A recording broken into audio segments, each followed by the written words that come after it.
exigimos perfección de las instituciones públicas, pero sí un desempeño suficientemente bueno. Por decenios hemos sabido que no todo es soplar y hacer botellas. Producir los resultados deseados es difícil. No levantemos dedos acusadores, ni pidamos renuncias que podrían hacer más daño que el error cometido. Reflexionemos sobre causas y posibles soluciones. Buenos días, Álvaro Cedeño y Álvaro Cedeño les saludan en este episodio número 215 de Diálogos con Álvaro Cedeño. Esta es una conversación intergeneracional que toca temas como acción humana eficaz, espíritu emprendedor, transformación de conflictos y política pública.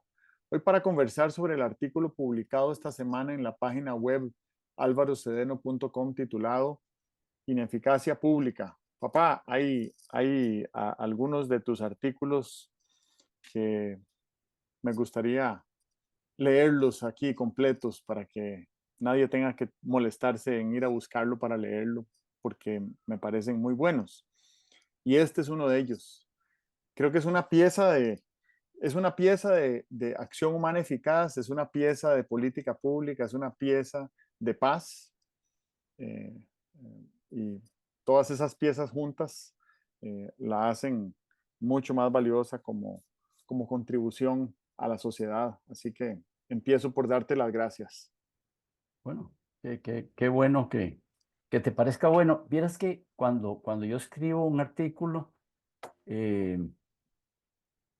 siempre me quedo necesitando confirmación. Nunca escribo un artículo desde la suficiencia, sino que lo escribo desde la tentatividad. Y entonces recibir buena retroalimentación me resulta muy agradable, ¿verdad? Sí. Ujú.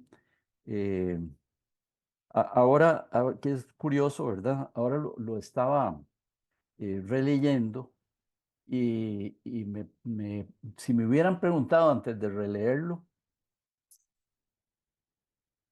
no hubiera estado consciente de que tenía tantos elementos. Seguramente cuando lo estaba escribiendo, siempre pensé que estaba incompleto y que había que agregar algún elemento. Y está como muy lleno de elementos.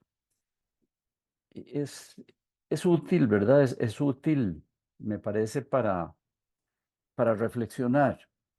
Digamos, para los funcionarios públicos y para los funcionarios privados, que reflexionen sobre cómo lo están haciendo. Eso es algo que cada persona que está desempeñando un puesto administrativo, quiere decir un puesto de servicio, y uno desempeña un puesto de servicio tanto en la administración pública como en la administración privada. El gerente de una empresa está ejerciendo un puesto de servicio, sirve a los consumidores, sirve al personal, sirve a los dueños y tal.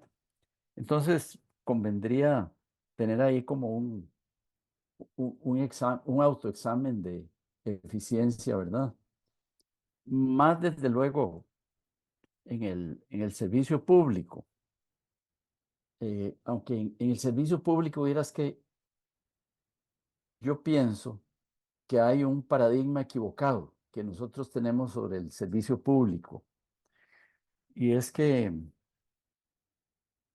primero, creo que todos pensamos que el servicio público son puestos muy bien remunerados, puestos poco exigentes, de poca responsabilidad. Y cuando alguien comete un error en un puesto público, se levanta inmediatamente el clamor de, ¡ay! Tiene que renunciar. Todo el mundo lo está esperando como que renuncie.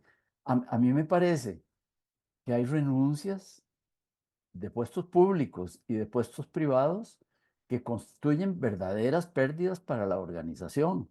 Es decir, que alguien cometa un error, no califico el tamaño, que alguien cometa un error en un puesto ejecutivo, público o privado, no debería llevarnos a la conexión inmediata de decir, bueno, eh, Castíguese usted mismo. ¿Por qué no renuncia? Eso, claro, podría incluir, eso podría significar un castigo para la persona que cometió el error, pero también podría significar un castigo para para las personas de las cuales él se sentía servidor, ¿verdad?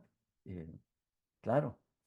Entonces, pienso en los errores públicos y privados con compasión, y pienso en ellos desde la perspectiva de que somos falibles, ¿verdad? Es que la irresponsabilidad es una cosa, el descuido es otra cosa, la superficialidad es otra cosa, pero que algo salga mal después de que has hecho la tarea bien hecha, es algo que puede ocurrir. Desde luego, hay entidades muy complejas donde cero errores. A mí me gusta mucho en el béisbol,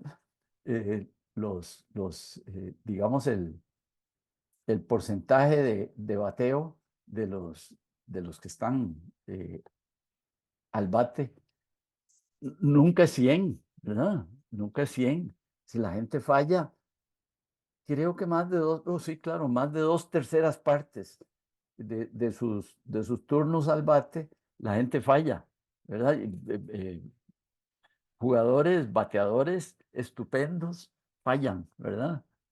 Creo que, creo que Ted Williams es el que tiene el récord de bateo más elevado de la historia. Y sin embargo, en este momento no recuerdo, pero el 33% no es menos del 33%. Y entonces, ¿cómo en una cosa tan complicada como la presidencia de una institución, la gerencia de una empresa compleja y tal, no le perdonamos a nadie un error, ¿verdad? Entonces, yo veo los errores con compasión, pero sí me parece que es conveniente indagar en las causas de los fallos, de las omisiones, de los errores, porque eso ayuda a aprender y creo que nos ayuda también como a prestigiar la aspiración a la excelencia, que debe estar presente en todos los que realizan, en todos los que realizan un trabajo ejecutivo de responsabilidad. Exactamente igual como ningún bateador llega a su turno al bate diciendo, bueno, ahora me voy a ponchar. Bueno, aunque sí hay creo que hay no hay ponchada estratégica. Sí hay base por bolas estratégica, eso sí hay, pero que nadie llega a decir, bueno, vamos a ver, me voy a ponchar. No, no, no. Hay que mantener una atención hacia la excelencia, hacia los buenos resultados, y eso cuesta mantenerlo día a día. Cuesta más, sobre todo si uno nunca se ha planteado que hay que llegar al puesto a ser excelente, ¿verdad? Ayer leí una frase de Michael Jordan, probablemente el mejor basquetbolista de todos los tiempos, y la leo porque me la, la, eh, la evocaste con tu discurso. Dice, he fallado más de 9,000 tiros al aro en mi carrera. He perdido más de 300 partidos. 26 veces me han confiado la última bola para lanzar la canasta ganadora y he fallado. Oh, He fallado una y otra vez en mi vida. Y por ujú. eso es que he tenido éxito. Caramba. Eh, Ujú. yo creo que eh, aprender de los errores es una oportunidad de aprendizaje que no te ofrece eh, aprender de los aciertos. Son Sí, diferentes son circunstancias. diferentes, claro. Y entonces, creo que la posibilidad de aprender de los errores es algo que deberíamos apreciar muchísimo. Cuando hablamos de espíritu emprendedor y cuando hablamos de innovación y de pensamiento de diseño, cuando hablamos de todas estas técnicas y herramientas y de metodologías que existen para crear nuevo valor, los fracasos no se denominan fracasos, ¿verdad? Se denominan oportunidades de aprendizaje porque uno puede fracasar 99 veces y tener éxito a las 100, pero no tendría ese éxito a las 100 si no hubiera fracasado las otras 99. Así que dependiendo de cómo se interprete el fracaso, ¿verdad? Si el fracaso es, bueno, no, ya vámonos para la casa y sigamos adelante con, con otras cosas en la vida, o busquemos un cambio de carrera o dediquémonos a otra cosa. Yo creo que eso es una pérdida de experiencia acumulada, además. En, en el mundo de la banca de riesgo, ¿verdad? La banca para financiamiento de ideas emprendedoras, se toma muchísimo en cuenta cuántos intentos de creación de empresas hayan tenido Ajá. los que están pidiendo fondos. Ujú, Y son más proclives a recibir fondos los que ya han tenido algún fracaso anterior, ¿verdad? Porque es más fácil eh, asumir o incluso validar que no van a volver a cometer algunos de los errores que ya cometieron por razones diferentes, ¿verdad? Por ego o porque son principiantes o por mal cálculo o por lo que llaman burnout, que creo que lo conversábamos la semana pasada, ¿verdad? Me meto un poco más en la temática costarricense, sobre todo de la función pública. Eh, yo conocí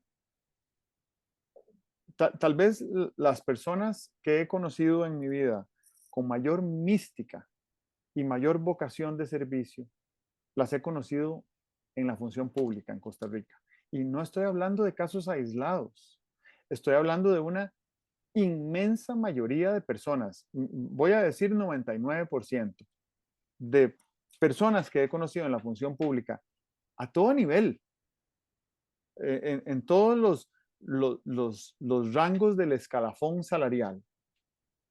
Es gente con una voluntad por hacer lo mejor posible ujú, para la comunidad y para ujú. la posteridad, que eso yo siempre lo recuerdo aquí con la mano en el corazón, lo recuerdo como de las cosas más valiosas que aprendí, y también lo comento cada vez que puedo.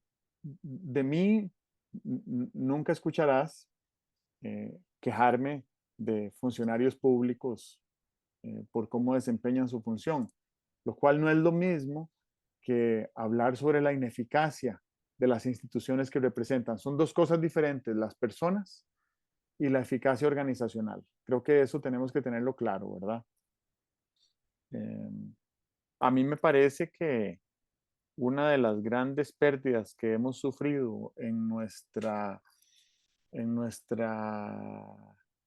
liderazgo político costarricense en esta generación ha sido la renuncia que debió presentar Kevin Casas a la vicepresidencia de la República Sí. días antes de que se diera el referéndum en el 2007, el referéndum, eh, el único que ha habido en la historia, eh, para la aprobación del Tratado de Libre Comercio con Estados Unidos y Centroamérica, eh, por por considerarse la salida menos costosa desde el punto de vista político para la elección que estaba por suceder. Ujú, ujú. Y yo dije un día, ahí está dicho, en un blog que tengo publicado en algún lugar del ciberespacio, en esos días, octubre del 2007 o por esas fechas, que el análisis que había hecho Kevin Casas en ese documento infame que luego llegó a denominarse el Memorando del Miedo y que ha sido traducido, según él, a unos 6 idiomas y que se Vale. estudia en múltiples universidades del mundo, me parecía un análisis antropológico absolutamente preciso y pertinente de cómo éramos como costarricenses en Ujú, esa época, ujú. ¿verdad? Hace días no lo leo el documento y no sé si sigue retratándonos como somos, Ujú. pero en esa época sí nos retrató de una manera con la que yo sentía que, que me identificaba como nación, no como gestor de políticas, ¿verdad? Yo no saldría de mí salir a asustar a la gente con las consecuencias posibles de una decisión futura, ¿verdad? Yo creo que de eso no se trata. Me parece que uno podría motivar en lugar de meter miedo. Pero el análisis antropológico creo que en su momento fue muy valioso. Y lo otro que quiero decir es que estaba leyendo hoy un artículo respecto a la crisis energética que sufrimos. Ojo, no tuvimos ni un minuto de apagones, pero que se hubieran anunciado apagones programados la semana pasada es una señal inequívoca de vulnerabilidad de un sistema que creíamos que era robusto. Y eso nos obliga a abrir los ojos.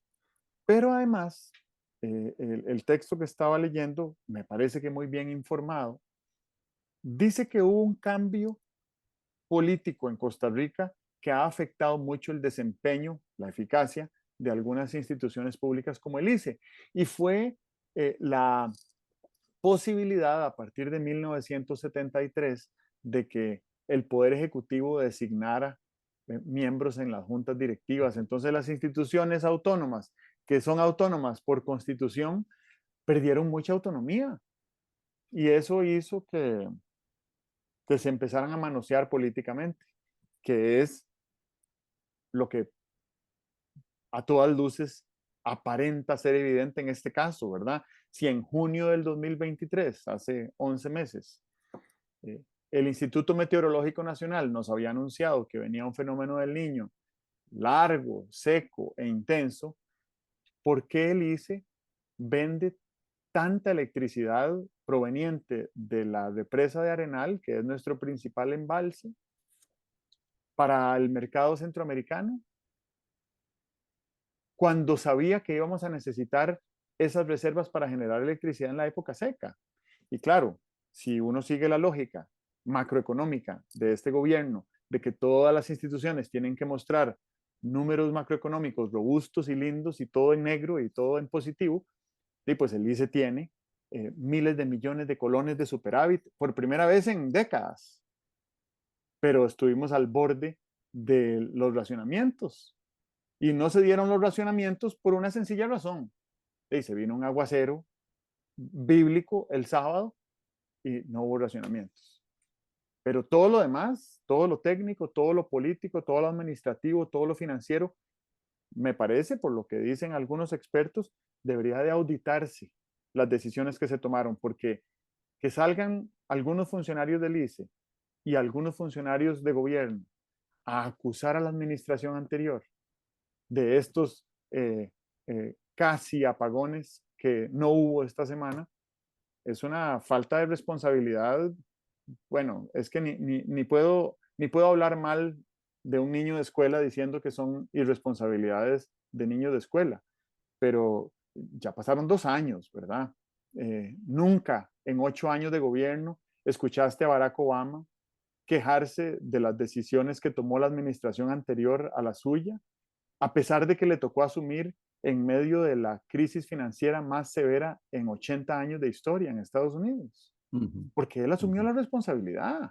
Sí, claro. Y yo no Ujú. entiendo por qué aquí simplemente se hace eso de esa manera tan burda, Ujú. ¿verdad? Yo creo que hay gente que celebra echarle las culpas al que salió hace 2 años que no tenía ninguna responsabilidad, mucho menos con el fenómeno climático del niño.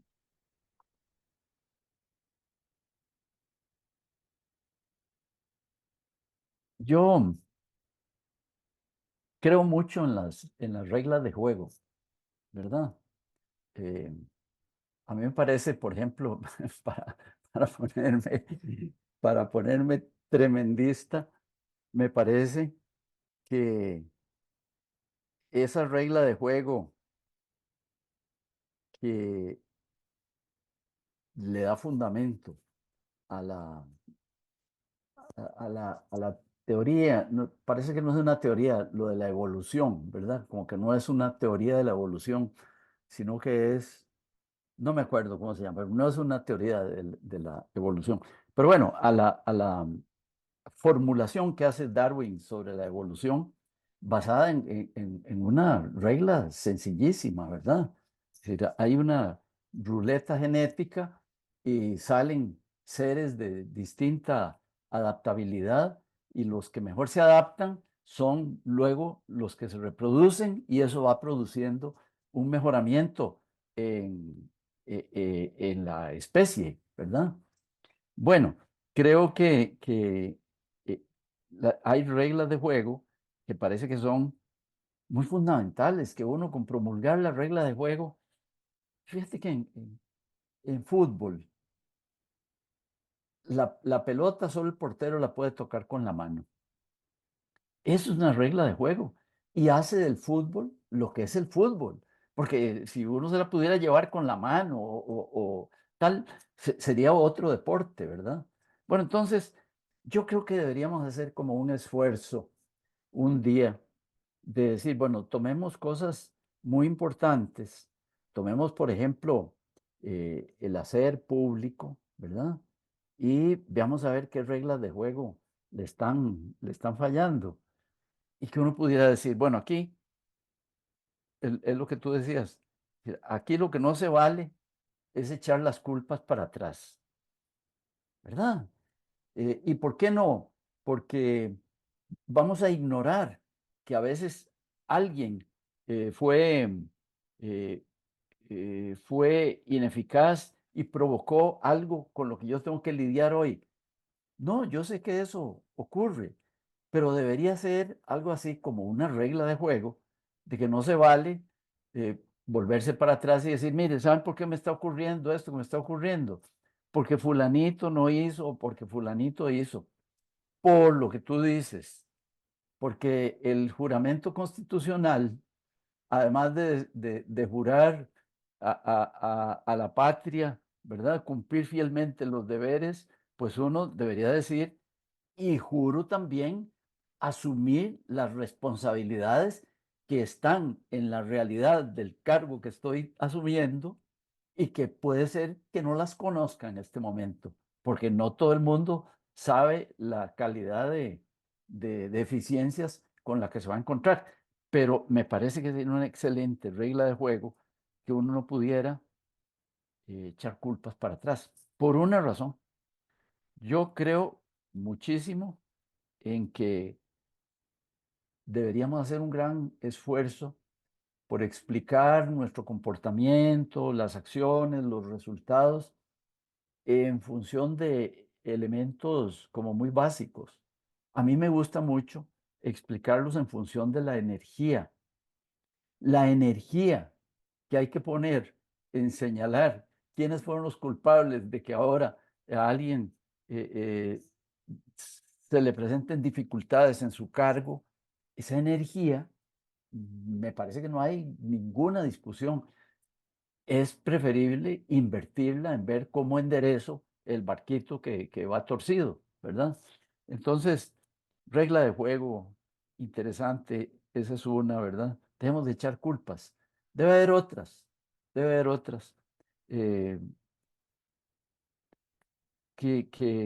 por ejemplo, sí, me parece que el excusarse, o más bien el defenderse, y yo creo que cuando le echamos culpas al que nos antecedió, pues estamos reaccionando a un intenso deseo de defendernos.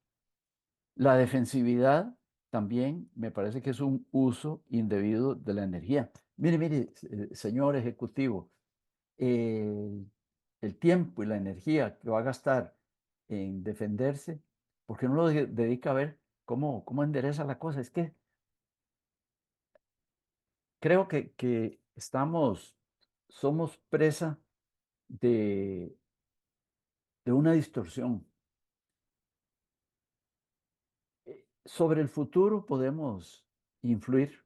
Yo puedo decidir qué hago hoy por la tarde. Tal vez no lo logre y tal cual, pero sí puedo decidir qué hago hoy por la tarde. Pero no puedo decidir o no puedo hacer que cambie lo que dije hace 2 segundos, ya lo dije. Podría corregirlo, decir, uy, uy, donde dije Diego, digo. Eh, pero entonces, así como vemos que el futuro es tan manipulable por parte nuestra, no tan manipulable realmente, sino manipulable eh, mentalmente. Uno lo ve y dice, en la tarde hoy voy a hacer tal cosa, estás manipulando el futuro, pero es totalmente imposible manipular lo que hiciste hace un minuto o lo que ocurrió hace un siglo. Y se pierde mucho energía en estar cayendo en esa trampa fantasiosa de que es posible modificar el pasado. No es posible modificar el pasado. Usted tiene que apechugar con él y la mejor forma de modificar el pasado es focalizar toda la energía que se pueda en lo que voy a hacer de este momento en adelante. Ahí tengo una alta probabilidad o baja, no sé, ahí tengo probabilidad de ser eficaz, de modificar el futuro, pero el pasado ya está ahí, casting, casting stone, ¿verdad? Casting concrete, ya lo chorreamos en concreto. Yo creo que hay eh, dos cosas aquí que me gustaría aportar en seguimiento a lo que dices. Lo primero es que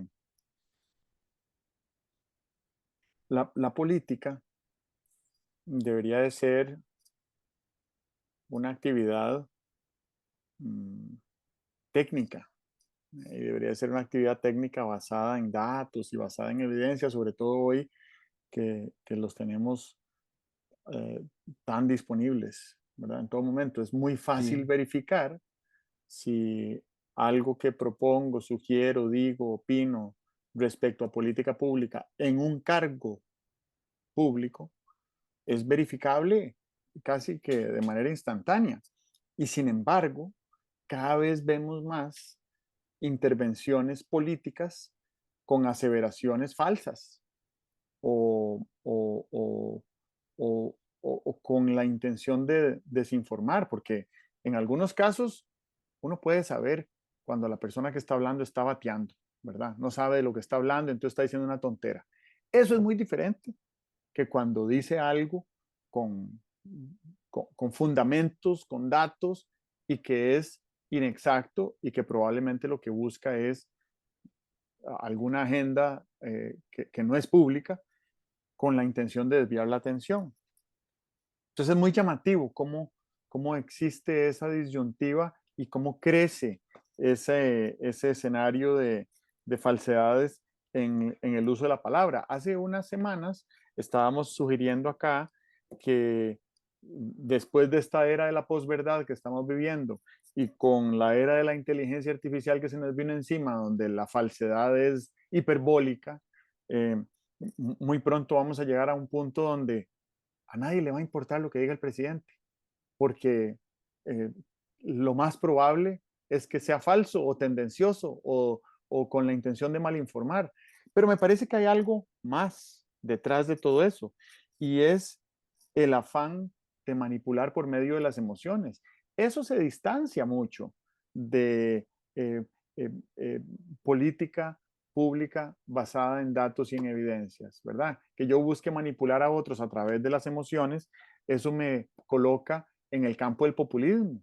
Y cuando uno está en el campo del populismo, es eh, eh, prácticamente imposible operar dentro del marco del populismo y pretender que unas cosas sean más veraces que otras, porque ahí no hay distinción. Ahí lo que interesa es cómo me hace sentir lo que dice esta persona, sobre todo una persona que tiene mucho micrófono, como lo es cualquier jefe de Estado, que tiene mucho micrófono y le dan cobertura en radio, tiene eh, medios de prensa tradicionales y digitales que están ahí para replicar lo que diga la persona y que le favorezca, ¿verdad? No están ahí para hacer un análisis exhaustivo de auditoría de la veracidad de lo que dice, no, simplemente le celebran y le aplauden.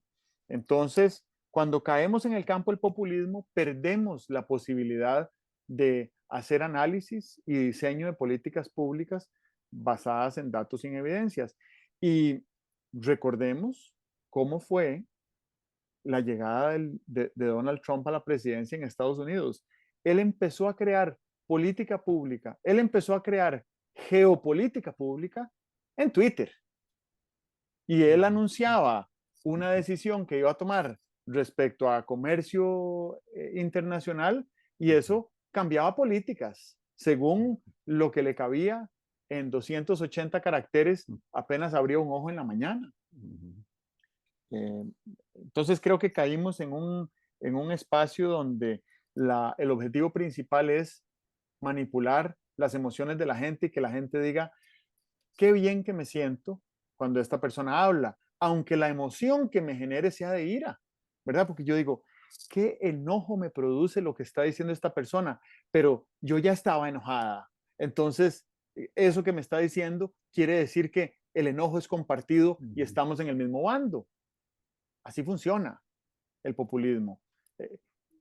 ¿Cómo eso fortalece o debilita la democracia? Lo podemos conversar en otro momento. Pero ¿cómo funciona? Es así, ¿verdad? Diciéndole a la gente lo que quiere oír. Eso es populismo. Lo segundo es que me parece que un, un ejercicio de liderazgo, no estoy seguro que sea una de las reglas que enriquezcan la que dijiste hace un rato sobre no culpar para atrás, pero una práctica que determina el tipo de liderazgo que está al mando es aquel que busca cerrar una brecha entre la realidad existente y un futuro anhelado. Digo realidad existente y esto suena como una redundancia, pero es que, pues, tristemente en escenarios populistas hay realidades de realidades. Está la realidad que me está contando esta persona, que lo que quiere es generar un vínculo emocional en mí para que yo le dé mi voto en la próxima vuelta que toque votar por su movimiento o por sus ideas. Y otra cosa es la realidad existente diagnosticada con datos que nos ayuden a tomar decisiones veraces y sobrias para movernos hacia adelante, porque queremos movernos hacia adelante. Eso es el deseo natural de todo ser humano y de todo ser humano a título individual y a título colectivo. Queremos movernos hacia adelante. Nuestra especie, siguiendo ese deseo de querer moverse hacia adelante, caminó desde el cuerno de África hasta, eh, hasta Tierra del Fuego, ¿verdad? En la punta sur de Sudamérica.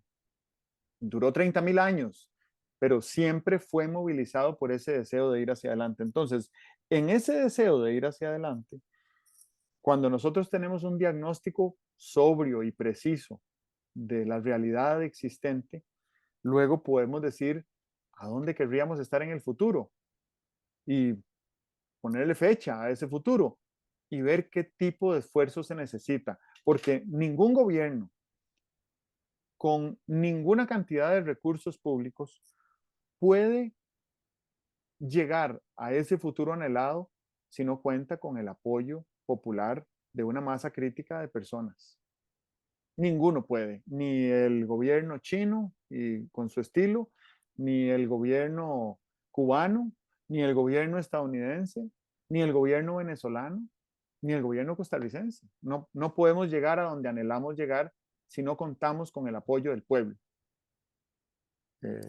Y entonces creo que ahí es importante tener claridad del diagnóstico de la realidad, tener claridad de visión y saberla comunicar de a dónde exactamente queremos ir, para cuándo y cómo esto lo va a beneficiar a usted y luego pedir la confianza y el acto de fe si queremos ir en esa dirección para que juntos trabajemos en llegar a ese escenario con la mayor probabilidad de que se cumpla dentro del plazo que querríamos que se cumpliera.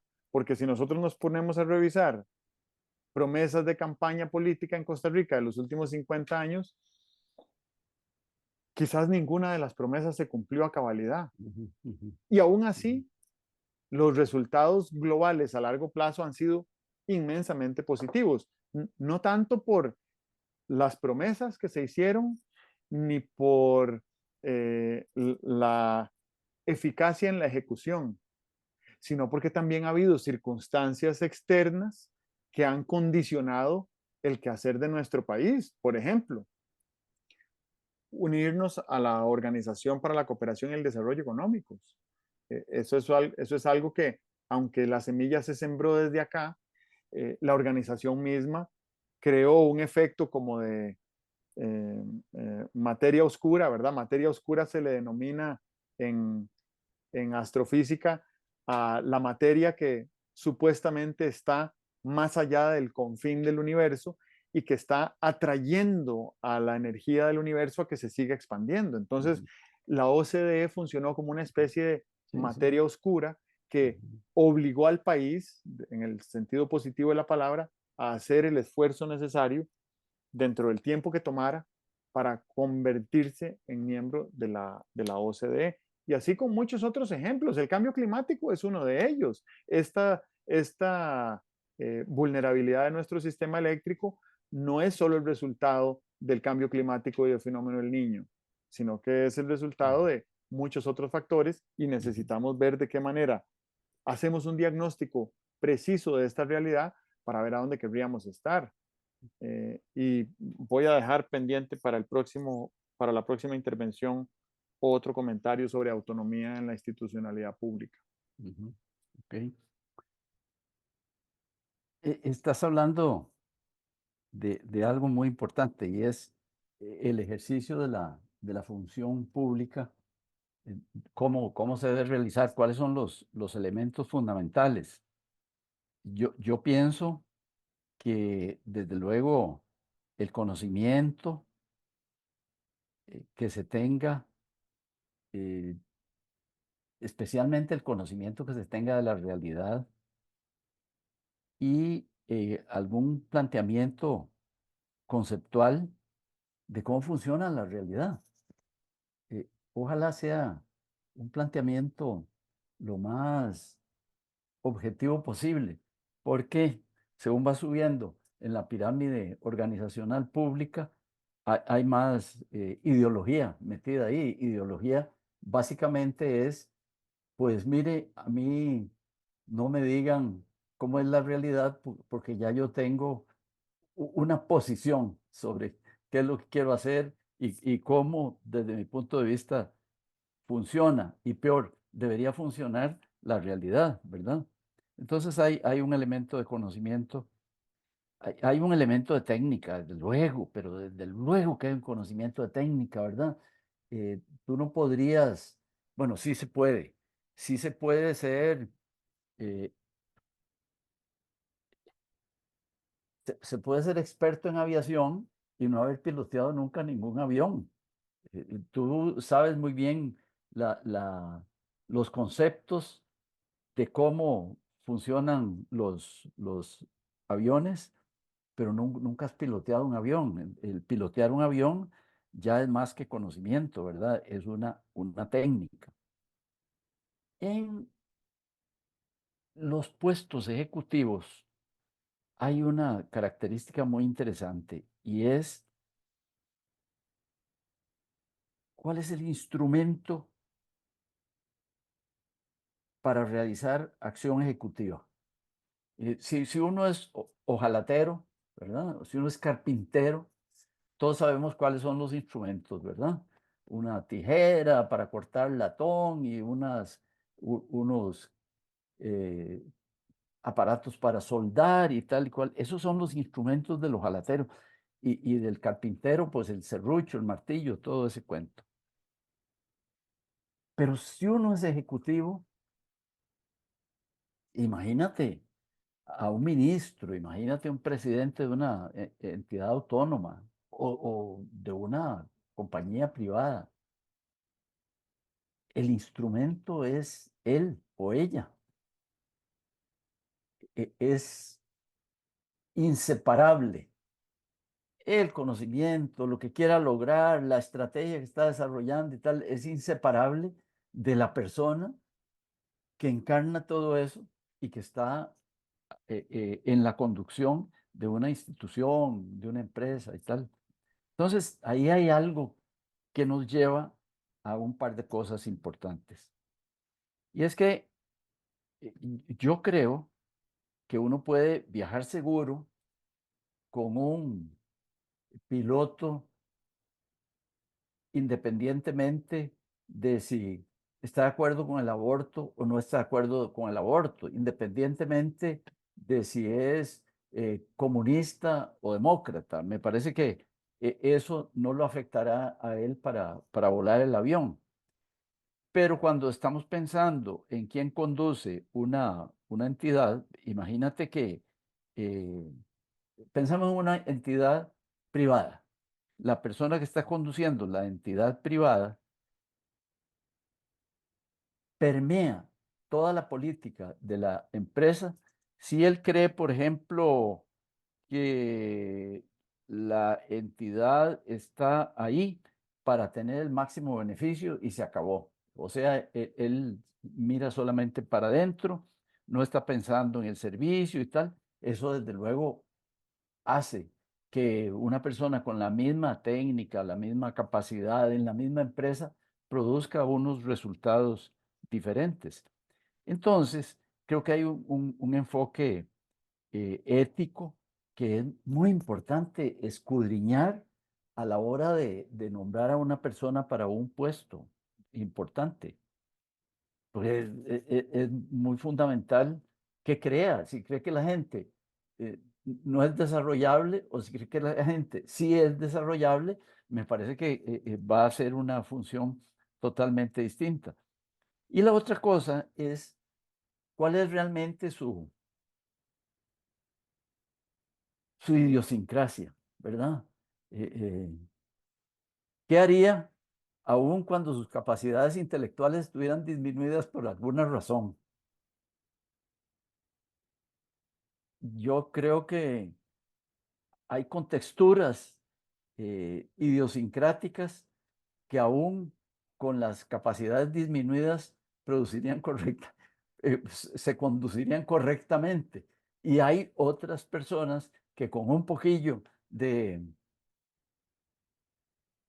pérdida de sus capacidades normales serían un desastre. Yo recuerdo cuando era muchachillo y empezaba a trabajar, miraba a la gente en la organización en la que trabajaba, en el Banco de Costa Rica, la miraba con mucha admiración y todo lo que decían me parecía muy importante. Y una vez estaban contando de que alguien le habían pasado anestesia y había empezado a había empezado a decir insolencias. Y entonces el sugerente que lo estaba oyendo decía, no, no, claro, se le cayó el repello. Y a mí esa cosa siempre me ha ilustrado de cómo a una persona se le puede caer el repello, ¿verdad? Cuando ves la fachada repellada, la ves muy bonita, pero si se viene un meñón y se te cae el repello, ves qué es lo que hay ahí detrás. Hay personas a las que facilito con anestesia, en una situación de presión o como sea, se les cae el repello. Entonces, lo que tendríamos que hacer a la hora de escoger gente para cargos públicos de importancia es ver cuál es su verdadera idiosincrasia, ver qué es lo que hay detrás del repello, pues para no tener luego la sorpresa de que no era lo que parecía que era, ¿verdad?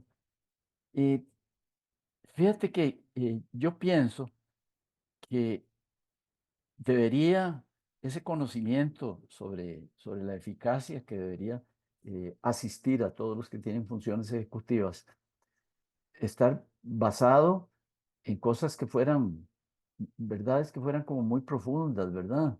Me parece que había que llegar como a lo más esencial. Eh, una vez en un examen oral que hacíamos en una universidad, un profesor preguntó al estudiante, ¿quién inventó la dirección por objetivos? Y aquel dijo, Peter Drucker. Y le dijo, no, vaya, léase la Suma Teológica, el capítulo tal y cual, y verá lo que dice Tomás de Aquino sobre objetivos. Yo no lo sabía. Desde luego, después del examen me vine a ver qué decía la Suma Teológica, y claro, Tomás de Aquino dice que, qué interesante, Álvaro, año 1200 por ahí, la acción se enfoca al objetivo. Eso dice, y de ahí puedes deducir una gran cantidad de cosas. Baltasar Gracián, un día de estos lo citabas, decías, lo bueno si breve, dos veces bueno. Ese es Baltasar Gracián, no me acuerdo, no lo ubico históricamente, pero debe ser 1300 o por ahí, ¿verdad? Hablando sobre una serie de principios de acción, ¿verdad? Entonces, y por cierto, yo de Baltasar Gracián oí leyendo, creo que Business Week, una vez hace muchos años, donde decía que Harvard había introducido ese año en su currículum para los MBAs, para los másteres en administración, un texto de Baltasar Gracián, que es el muy conocido, que no me acuerdo cómo se llama, es un texto largo, como tenían los libros en la Edad Media.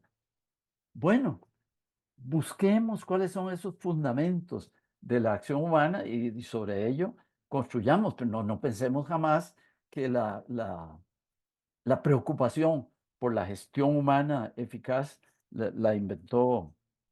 se inventó en este siglo, ¿verdad? No, la cosa viene de lejos, y la preocupación por la esencia del hombre o de la mujer a la cual vas a poner en un cargo de importancia que compromete el destino de otros es sumamente importante, ¿verdad?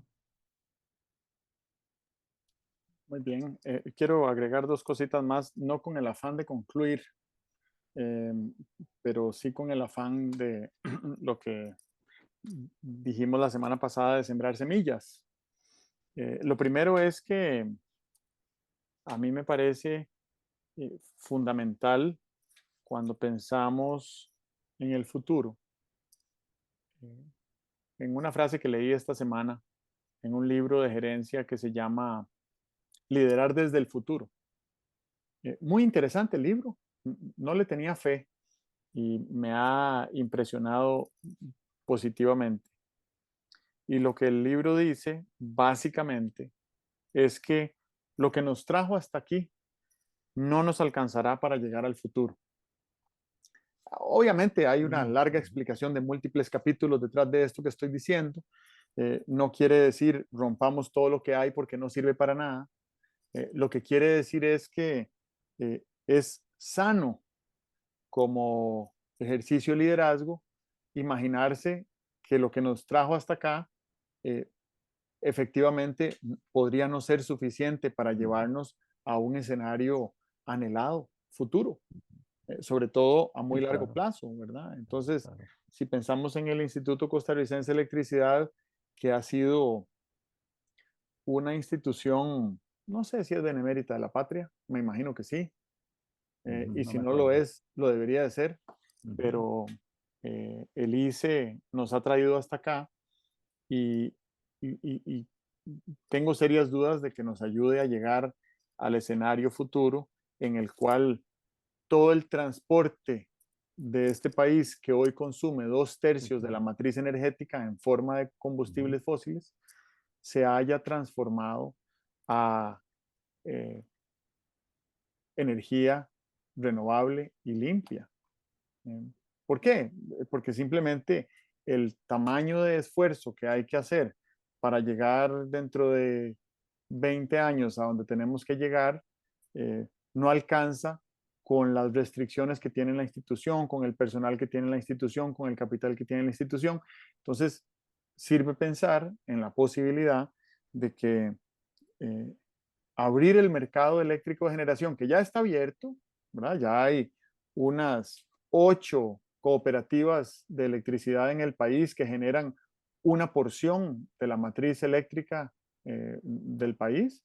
Eh, eh, y hay generadores privados que también generan. Entonces, no es como que está cerrado el mercado de generación, pero abrirlo de manera tal que se incentive el, la aceleración de la revolución solar o de la Sí, revolución claro. fotovoltaica que está sucediendo en el mundo desde hace 20 años y que prácticamente no ha empezado en Costa Rica, esa me parece que es una manera en que esta institución logre, con apoyo de 30,000 instituciones privadas, públicas, en cuyos techos se genere electricidad distribuida para consumirse donde se genera y no tener que transmitirla por los mecanismos de transmisión existentes. Esa es una manera en que esta institución que nos ha traído hasta acá nos podría ayudar a llegar hasta allá. Pero eso va a implicar cambios legales y antes de esos cambios legales o después, cambios ideológicos. Sí. Eh, y lo segundo que quería decir es que pensando en el futuro, y a propósito de un artículo que publica hoy don Ricardo Monge en La Nación, eh, la brecha del desempleo probablemente no se va a poder cerrar de la manera como se hacía antes, que era generando empleo para que más gente pueda ocupar esos puestos.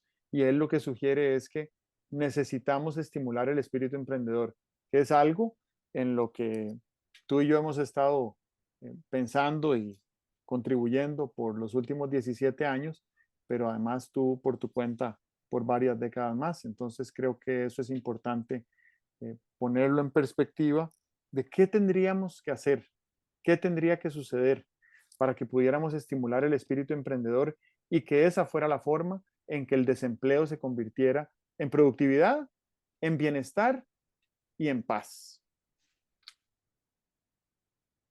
Estaba pensando que esa imagen tan interesante de que lo que nos ha traído hasta aquí no nos meterá en el futuro. Eso es bien importante cuando vemos los resultados exitosos de lo que se ha hecho, eh, pues solo es eh, razonable seguir haciendo lo que se ha hecho, pero no lo estamos haciendo en el vacío, lo estamos haciendo en una realidad que es cambiante y hay un determinado momento en que la realidad ha cambiado tanto que ya no se aplican las soluciones del pasado. Yo creo que estamos en eso, ¿verdad? En eso, eh, en lo del cambio de época, de lo cual se viene hablando. Para eso deberíamos vacunarnos, porque dentro de dentro de quién sabe cuántos, por los ciclos ahora se están acortando, tal vez dentro de 20 años, esta perspectiva de la realidad que tenemos hoy en día va a haber cambiado muy radicalmente. Entonces, deberíamos aplicar alguna de dos cosas. Las dos cosas que se me ocurren es eh, esa famosa eh, ¿qué se llamará? Tipo de legislación que se llama Sunset Legislation, ¿verdad? La legislación, leyes a las cuales desde ahora decimos cuándo se les va a poner el sol, ¿verdad? Eh, Tomamos una medida para reformar la Caja de Seguro Social, pero no la tomamos por los siglos de los siglos, porque ya sabemos que 80 años después, bueno, tomó 80 años que las circunstancias nacionales se transformaran como para hacerle alguna reforma o requerir alguna reforma de la Caja de Seguro Social y quién sabe, no sé, 70 años para que el ICE llegara a confrontarse con unas situaciones para las cuales no estaba preparado, ¿verdad? Eh, eh, Deberíamos pensar en algo como una legislación que tuviera vencimiento. Esta ley la tomamos y dentro de 20 años eh, forzosamente la tenemos que revisar.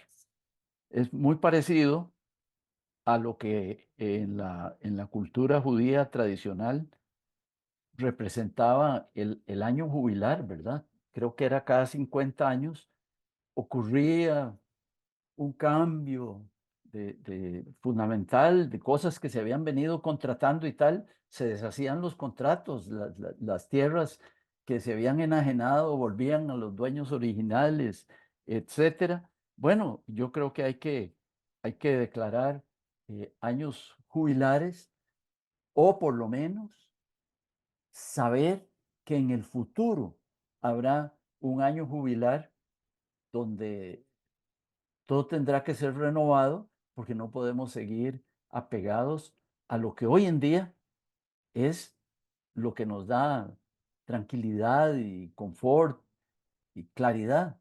Esto va a cambiar y entonces no legislemos por los siglos de los siglos. Amén. Muchas gracias. Nos vemos la próxima vez. ¿De acuerdo? Que estés muy bien. Bueno, bueno, tú también. Gracias. Hasta luego.